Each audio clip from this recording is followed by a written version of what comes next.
Good day, Sir, Madam. My name is Abigail Valtero, Filipino, 34 years old. My religion is Roman Catholic. I am married. I have one child. My husband is working as a tricycle driver. I have two sisters. I am second in the family. I am a high school graduate.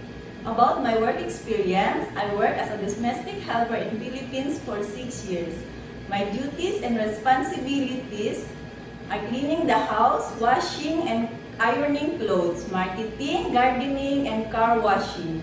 I know how to cook Filipino dishes like chicken adobo, chop suey, and fried vegetable.